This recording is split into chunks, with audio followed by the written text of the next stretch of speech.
श्री स्वामी समर्थ।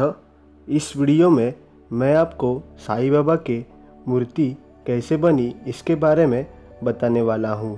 पर उससे पहले मैं आपको बताना चाहूँगा, इस समय दुनिया में जो कोरोना का हाहाकार चल रहा है उससे बचने के लिए हमारी रोग प्रतिकारक शक्ति बढ़ानी होगी और वह बढ़ेगी योगा करने से। इस वीडियो के डिस्क्रिप्शन बॉक्स में मैंने एक योगा की वीडियो लिंक दी है। आप वहां से योगा सीखकर अपने स्वास्थ्य को और ज़िंदगी को बढ़ा सकते हो। तो अब जानते हैं आखिर कैसे बनी साईं बाबा की मूर्ति। 1952 में एक सफ़ेद इटालियन मार्बल का एक बड़ा टुकड़ा इटली से मुंबई डॉकयार्ड में आया था। किसने भेजा था, किसने मंगाया था, कोई भी जानकारी नहीं थी। इस टुकड़े पर हक बताने वाला कोई नहीं था, इसलिए मुंबई डॉकयार्ड ने इसकी बोली लगाई और तभी वह टुकड़ा शिरडी संस्थान ने ले लिया।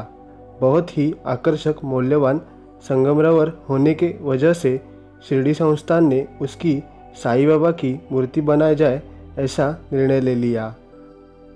मूर्ति बनाने का काम मुंबई के प्रसिद्ध मूर्तिकार बालाजी वसंतराव तालीम इनको दिया गया।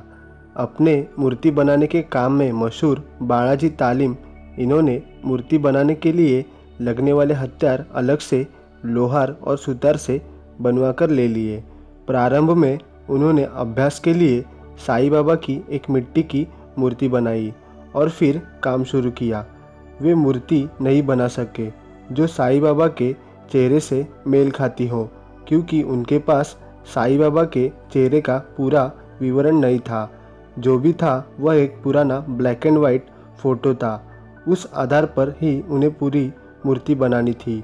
अंत में उन्होंने साईं बाबा से अनुरोध किया और विनती की कि यह मूर्ति अच्छी तरह से बन जाए और हम सारे भक्तगण पावन हो जाए।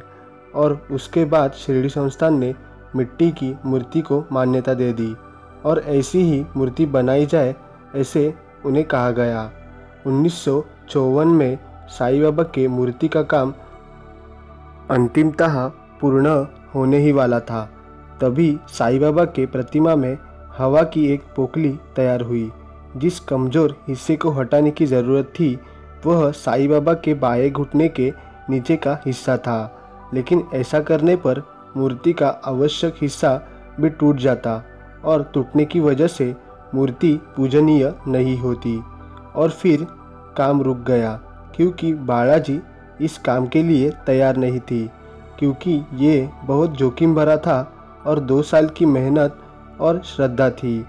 फिर उन्होंने साईं बाबा को प्रार्थना की कि काम अच्छी तरह से सफल हो जाए।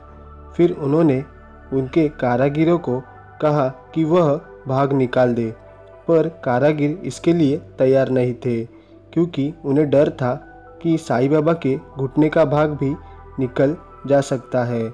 आखिर में श्री बालाजी ने खुद छीनी हथौड़ा लेकर वह भाग निकालने की शुरुआत की।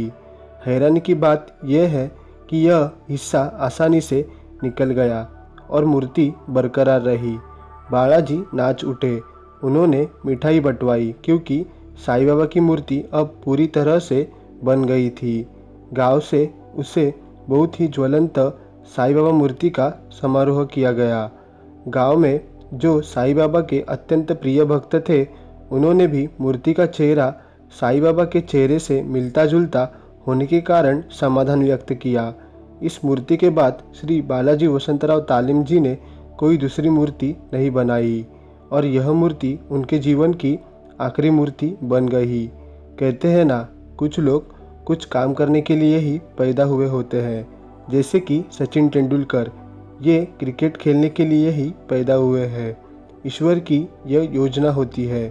जैसे कि तालीम जी मूर्ति बनाने में पारंगत थे और वे मूर्ति बनाने के लिए ही पैदा हुए थे।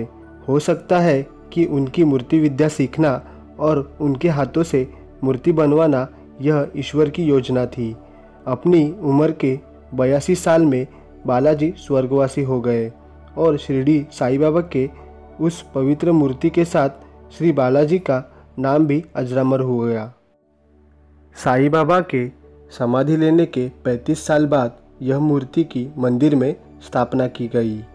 ऐसे ही अच्छे कथा सुनने के लिए, वास्तुशास्त्र टिप्स सुनने के लिए हमारे चैनल श्री स्वामी समर्थ अनुभव व प्रचिति इस चैनल को शेयर और सब्सक्राइब कीजिए।